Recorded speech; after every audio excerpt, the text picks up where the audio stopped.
अब अगली फिल्म का ख्याल दिमाग से निकाल देना डायरेक्टर साहब, मिथुन चक्रवर्ती की बात। जी हाँ, किस डायरेक्टर ने मिथुन चक्रवर्ती से पंगा लिया था आप सबको पता है, लेकिन किस वजह से लिया था और कौन सी फिल्म के लिए लिया था और क्या किया था, ये हम बताएंगे आपको। और बहुत बड़ा पंगा था वो, और मिथुन चक्रवर्ती थे जो बर्दाश्त कर गए, बाकी तो पंगा बहुत तगड़ा था। जानते हैं इस बारे में आराम से।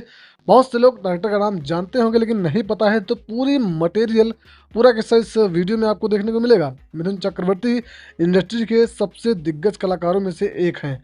जैसा कि आप सभी को पता है कि 80 के दशक में मिथुन चक्रवर्ती की कई लगातार सुपरहिट फिल्में आया करती थी, और एक साल था जिस साल मिथुन चक्रवर्ती की 19 लगातार फिल्में रिलीज हुई थी, जिसमें उन्होंने बतौर लीड एक्टर के तौर पर काम किया था। उनका यह रिकॉर्ड आज तक कोई दूसरा एक्टर तोड़ भी नहीं पाया है। 80 के दशक में उन्होंने फिल्में करनी शुरू की और एक के बाद एक दूसरी फिल्मों के साथ वो लाइमलाइट लूटते रहे थे।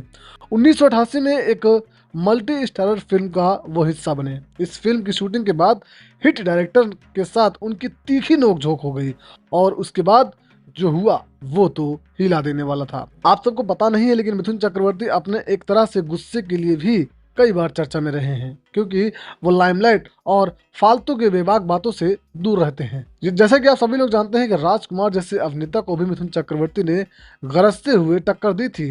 साल 1988 में मिथुन चक्रवर्ती ने हिट डायरेक्टर रहे मनमोहन देसाई की फिल्म में काम किया था। इस फिल्म की मेकिंग के दौरान कुछ ऐसा हुआ कि मिथुन का गुस्सा आसमान पर चढ़ गया था। मनमोहन देसाई ने साल 1988 में एक फिल्म डायरेक्ट की थी, जिस फिल्म का नाम है गंगा जमुना सरस्वती। फिल्म में अमिताभ बच्चन, जितेंद्र, मीनाक्षी सहस्त्राद्री, जयाप्रदा, मिथुन चक्रवर्ती और निरूपा रॉय के साथ ये फिल्म बनाई जानी थी, लेकिन बाद में इस फिल्म में जितेंद्र साहब हट गए थे। ये वो दौर था जब मिथुन चक्रवर्ती एक बड़े स्टार बने हुए थे। फिल्मों में उनके रोल केवल और केवल उनके नाम से ही चल जाया करते थे।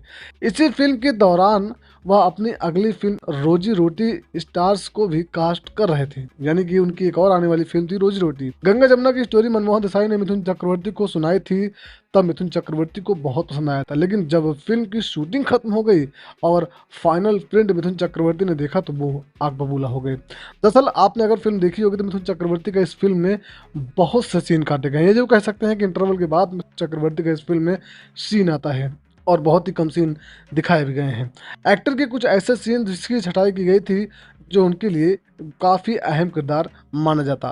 मिथुन दा ये देख बौखला गए थे, और जब जब फिल्म की डबिंग का वक्त आया तो मिथुन ने कुछ सीन्स को डब करने से भी साफ इनकार कर दिया था, और डायरेक्टर को साफ साफ बोल दिया था कि वो अपनी अगली फिल्म रोजी रोटी मेरे साथ बनाने का ख्याल दिमाग से अब निकाल देंगे। मिथुन के बीच में ही डबिंग छोड़ने के बाद मनमोहन देसाई ने बच्चे कुछ सीन्स को मिमिक्री आर्टिस्ट सुदेश भोसले से करवाई थी। अगर आपने शुरुआती दौर में यह फिल्म देखी होगी तो मिथुन चक्रवर्ती की इस फिल्म में आवाज डब दिखाई गई है, लेकिन बाद में कहा जाता है कि शायद इन दोनों ने आपस में मेल जोल चल गया था, या फिर कुछ बातें अच्छी हो गई थी और बाद में मिथुन चक्रवर्ती ने इस फिल्म में अपने खुद की आवाज़ डब की थी। लेकिन अगर आप शुरुआती दौर में इस फिल्म को देखेंगे, या कुछ ऐसी फिल्में मतलब कई बार यूट्यूब पे अलग अलग तरीके से अपलोड रहती हैं, अगर आप कोई ऐसी फिल्म एक बार देखेंगे यही वाली फिल्म, तो किसी किसी जगह पर आपको मिथुन चक्रवर्ती की आवाज़ डब दिखेगी। हालांकि मिथुन चक्रवर्ती ने इस फिल्म में डब क्यों किया, यह बात आज तक एक रहस्य है। किसी को नहीं पता है कि मिथुन चक्रवर्ती ने बाद में इस फिल्म के लिए डबिंग क्यों की थी, कैसे की थी। 35 साल पहले यह फिल्म 80 लाख के बजट में बनी थी। फिल्म को लेकर उम्मीद काफ़ी थी, बड़े पर्दे पर बड़े एक्टरों के साथ यह फिल्म बनाई गई थी, लेकिन फिल्म सुपर फ्लॉप साबित हुई थी, और इसकी सबसे बड़ी वजह यह भी कह सकते हैं कि मिथुन चक्रवर्ती का बहुत सारा सीन हटाना। जी हाँ, यहाँ तक कि यह भी कहा गया था कि इस फिल्म में एक गाना था डिस्को भांगड़ा।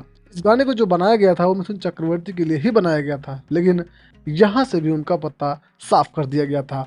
लेकिन फिल्म बहुत ही बुरी तरह से फ्लॉप हुई थी। वजह पता है आपको? भाई साहब, अगर सीन काटोगे तो ऐसा कांड तो होगा होगा ना।